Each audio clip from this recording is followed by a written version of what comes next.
I'm Dana, our behavior and training program coordinator here at the Animal Welfare Society in Kennebunk, Maine. I am a certified professional dog trainer and certified behavior consultant for canines. Roberta is here with me, kind of monitoring, so it's my first time to have a friend along too. And we're gonna get started. Roberta's here, yay! She's standing 6 feet behind me.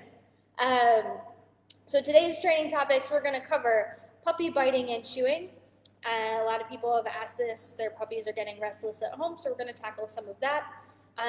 Introducing your dog to a new dog. So if you're planning on adopting another dog and have a dog at home already, we're going to go over some general tips for that. And managing and modifying reactive behaviors. Don't get too excited. It's not going to be very specific advice, but the question comes up a lot, and I do want to talk about it. So we're going to kind of tackle all of that. Now, our topics today, all three of them rely heavily on a management plan and management tools. So I'd like to spend a little bit of time talking about management.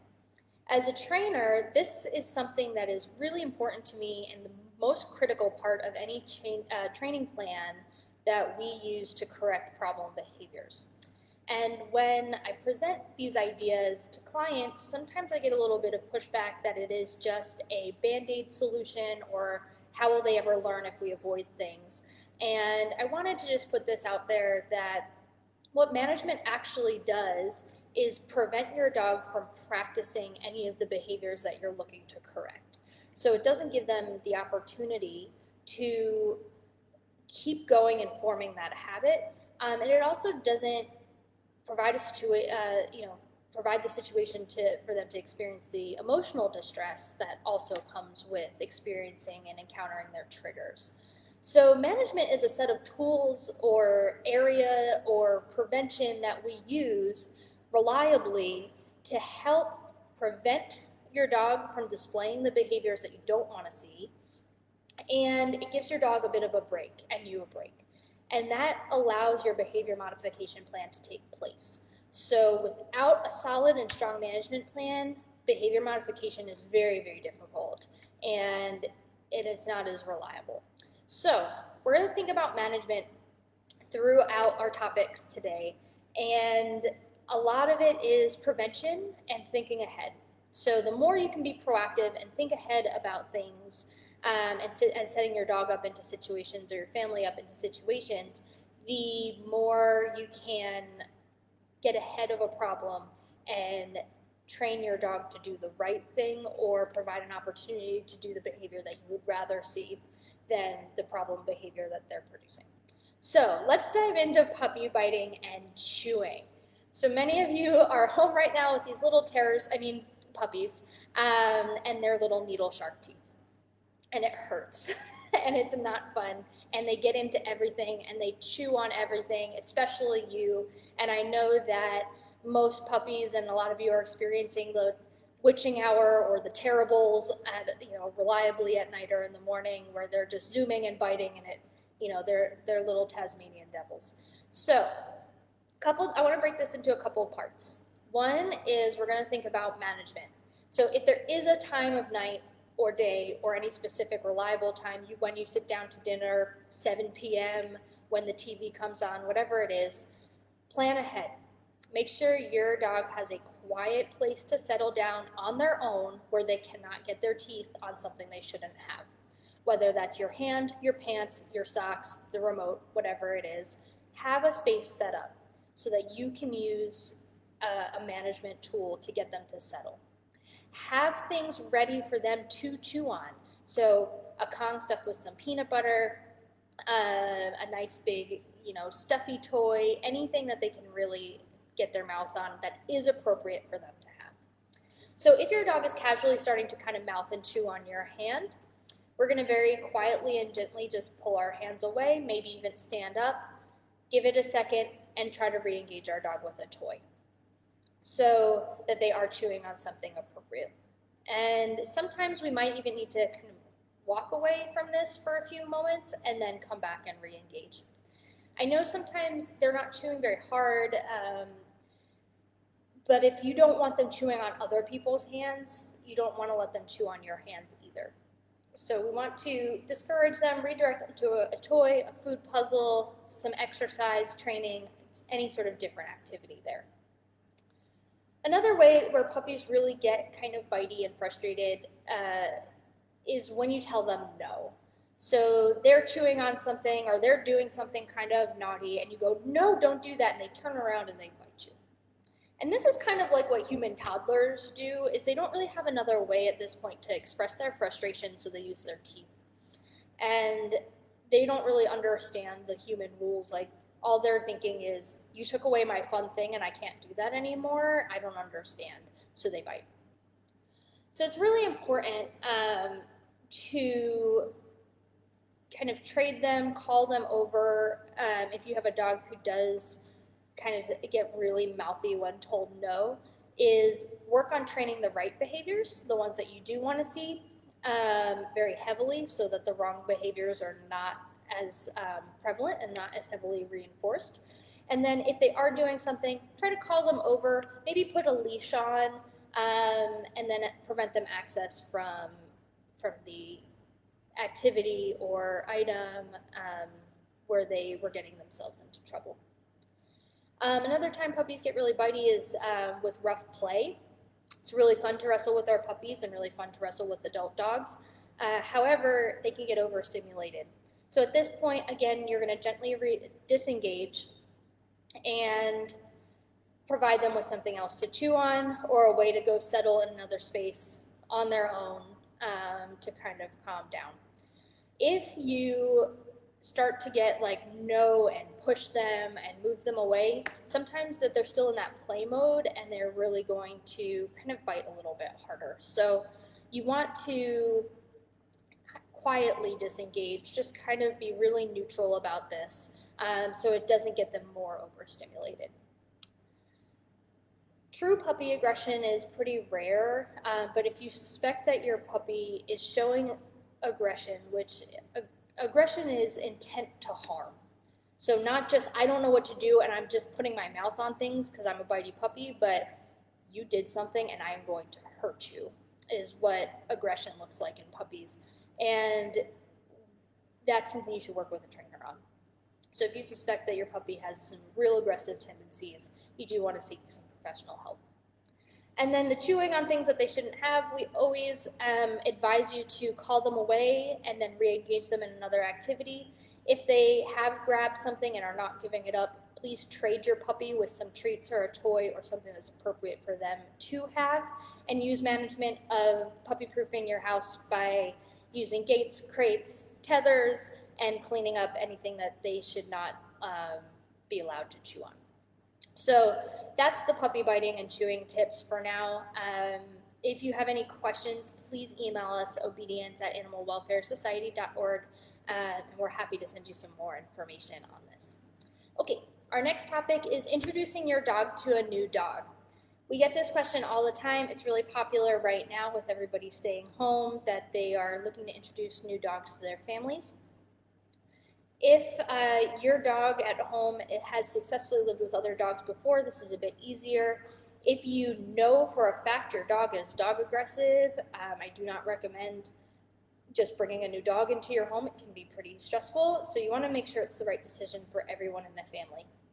Hopefully, the place you adopt or are getting a dog from will allow you to have the dogs meet ahead of time, or allow a window to get to know the dog within your family and with the other dogs, to make sure it's a good fit before making it a permanent adoption or purchase. So it's going to take a little bit of time for them to get used to each other. You want them to meet on neutral grounds if possible, and definitely beforehand. So before you bring your new dog home, you want to set up an area that the dogs can be separated. So again, we're talking about management. Where can you gate off? Where can your new dog spend some alone time that is much needed for decompression? Do they have a bedroom, a crate, a separate area that they can hang out in?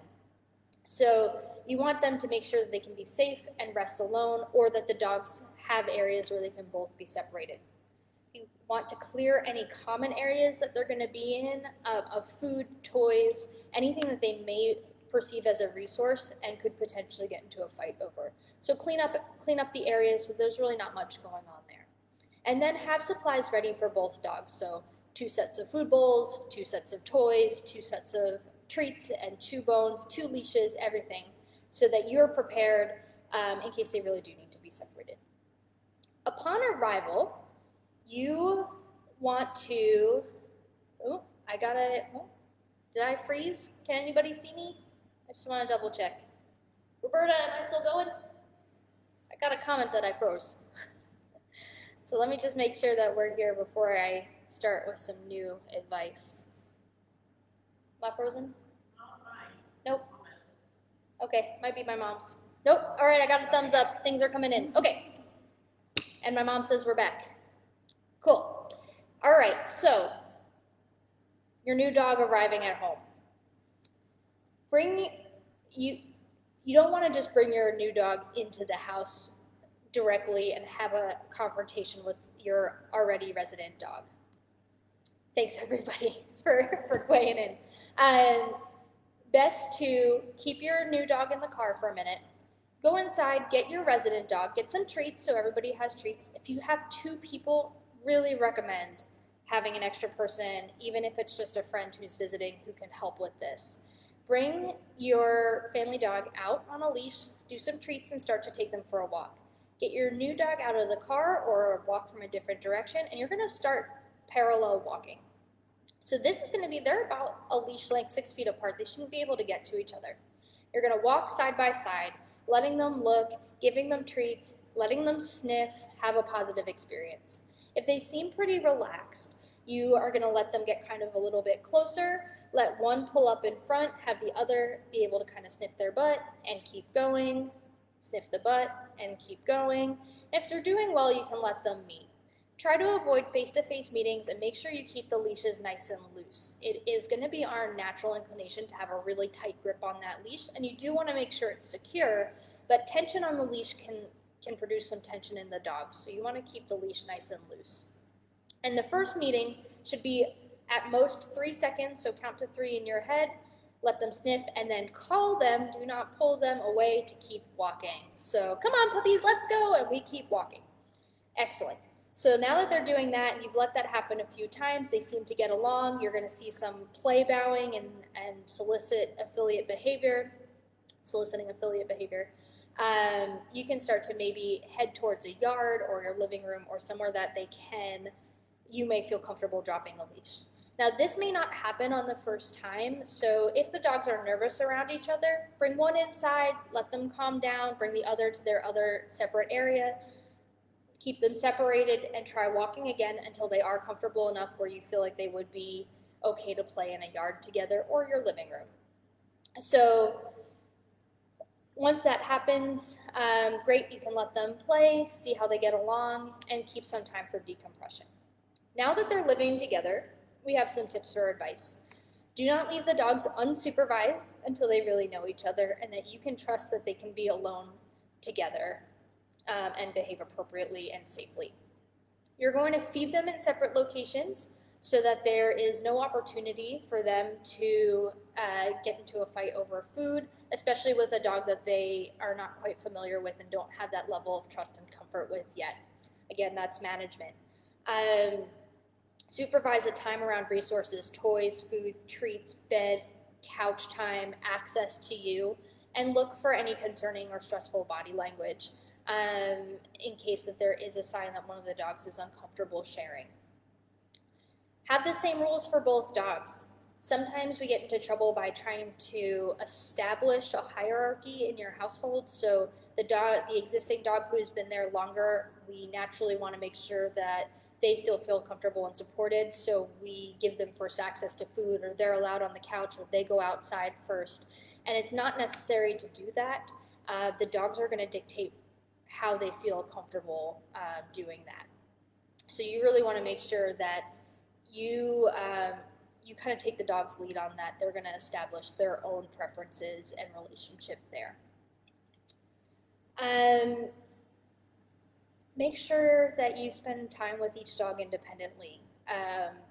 This is for a couple of reasons. One, we don't need the dogs to become codependent on each other, and it's behaviorally healthy for them to be able to be confident apart as well as together. And sometimes it's nice to have a break from your roommate. So make sure that sometimes, at least a couple times a week, they have separate walks, separate play times. Maybe one gets to go to one type of training class and the other one gets to go to a different training class, but they have their own special time with you as well. New dogs, no matter what the situation, whether you have a dog at home or not, will require a period of decompression. So in the first 3 days, they're still just getting used to it. It should be really quiet. Not a lot of friends, visitors, or play groups should be happening during that time. And then allow them at least a full 3 weeks to really start to show you who they are, what they're comfortable with, and their preferences as they get settled. And then after another 3 months, you really should have a good handle on this new dog. But it does take time, patience. What you see on day one may not be necessarily indicative of this dog's personality. Okay, managing and modifying reactive behaviors.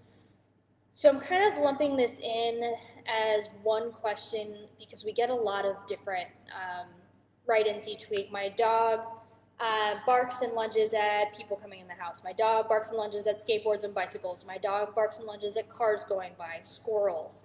And we've kind of tackled this a little bit. For these types of behaviors, the biggest piece of advice, work with a certified professional trainer for a specific plan. Anytime we're dealing with aggression, don't try to take it on your own. Work with a certified professional, someone who is versed and comfortable in working with reactivity and aggression. I cannot stress that strongly enough, especially as we go into some tips, and I'm really going to talk about management here, because management is something that you can do safely on your own and can really make a big difference in getting started in training. So we're not going to talk as much about modifying except for a general desensitization and counter conditioning plan, but I do want to talk about the different types of management that you can use in these situations. So having this plan to prevent your dog from practicing the behaviors that are concerning emotionally and physically is really, really important. And there's different kinds of management. So we have environmental management. For dogs who are reactive to triggers inside their home, like people coming into the house, maybe children running around, people walking by the house or cars driving past, and we're going to say that this looks like barking, lunging, growling, and getting really frantic, running toward the doors. So there is environmental management that we can do to help prevent this. My favorite one is putting up some frosted window clings on windows and front doors so that you still get some light in, but they're not seeing every trigger that's passing. Using a gate, a crate, or a tether to prevent access to the big kind of hot zones in your house, so front doors, windows, or say it's people coming in the front door so that they're way in the back of the house or upstairs, can also be really helpful. For dogs who are reactive to triggers outside of the house, other dogs, people, vehicles, some management examples for environmental management is to walk at a quieter time of the day when there's going to be less traffic. Walk on less traveled paths, ones that don't have the same amount of foot traffic that you're going to see in other areas. And if you have a fenced-in yard, use it. It might be better at this point to use your yard as an exercise and not try to force the walk if you have access to doing that. And then there are some management tools that may require some training for your dog to be able to be comfortable with using. So sometimes your dog needs to learn skills to effectively manage a situation, and these require training ahead of time. So these can include training your dog to have a safe haven and be able to settle in a place when people are home. And so especially for dogs who have trouble with strangers coming into their house or get overstimulated by guests, creating a safe space and making sure they are comfortable and not losing their minds when people are around and they can't see them is important. Training your dog to a confinement area, same type of thing when people are not home. So if you have a dog with separation anxiety, you need to be able to train them that it's okay to not see you. Basic obedience skills. to be able to redirect attention away from a trigger. Touch, which we've talked about a lot, watch me, which is some eye contact, should be reliable in different environments. Having good leash manners. So if you have a dog who has really terrible leash skills and they're reactive to things outside, dog, people, bicycles, that's going to be really difficult. So make sure that they have good leash skills, maybe teaching a heel, responsive turning, like being able to perform a U-turn. All of these things can and should be trained ahead of needing to use them in those difficult situations. Maybe responding to a clicker as a marker, so have your dog be clicker savvy can be really helpful as well. And as always, we really love the find it game, so being able to redirect your dog's attention towards the ground and use their nose in any sort of situation. So these are all things that can be really helpful to train ahead of time. Redirection as a form of management. So just, say your dog is barking at other dogs while on leash or bicycles, whatever it is, and you get them to sit and look at you. That's redirecting their attention away. It is management because it's not getting them to necessarily respond in a more emotionally positive way. They just have these tools that they're able to perform during a stressful situation. And that's really important. So using the tools that you've already trained to be able to redirect their attention towards that, whether it's walking in a different direction, find it, looking at you, sitting, touching, is a great way to manage some of this reactive behavior. And then finally, if you're not able to take walks at quieter times, do anything to really get their baseline stress level lower, it might be time to talk to your veterinarian. Medication is also a useful management tool, but only under the direction, again, of a trainer and a veterinarian who have experience in working with these things to see if that's a possible solution. Up here in Maine, we are more able to manage most of our environments than in the city area in Philadelphia, where I have previously been training. And it's much harder to manage the noise levels and traffic in a city than it is in a rural area. Okay, so strong management then really allows you to work through a behavior modification plan. And behavior modification is when we're changing the dog's emotional response to the trigger, to what they're finding threatening, and then it's changing the physical response and behaviors that go with it. So if you can manage it and they're not being presented with their threat all of the time, then we can form a new pathway in their brain and let them respond to the trigger that was previously threatening in a more positive fashion. So most generally we do desensitization and counter conditioning techniques. So I know I've talked about this before, but desensitization is when we expose the dog to a trigger or something that they may find uncomfortable at an intensity level that is low enough that they don't find it so threatening. So it might be distance, it could be noise level at a lower level, it could be any of those things. And counter conditioning is when we change one response to another. So we make if there was a negative association, we make it into neutral or positive or neutral, and it can go both ways. So counter conditioning isn't necessarily always making something positive, but that's our goal in doing it through behavior modification. You need to do this very carefully and under the guidance of a professional, because if you do this incorrectly, you run the risk of sensitizing your dog to their trigger and making it worse. So really be careful when you do this. To recommend one game that is widely available is the engage-disengage game, where we train our dog to acknowledge a trigger at a distance that they feel comfortable with, and provide a click and a treat for them doing that, and space away from it. And what we can start to see happen is that they end up disengaging on their own without you having to click and treat. And what we're doing is they are making a choice to look at you instead of being asked to, directed or redirected to look at you away from a trigger, and therefore making a more positive response to something that may have triggered discomfort or threat in the past. So I know those were pretty broad tips, although the management ones were specific examples. I really recommend that if you have any reactivity, that we work one-on-one, or you find a certified professional in your area that you can work with to help get these behaviors a little bit more under control.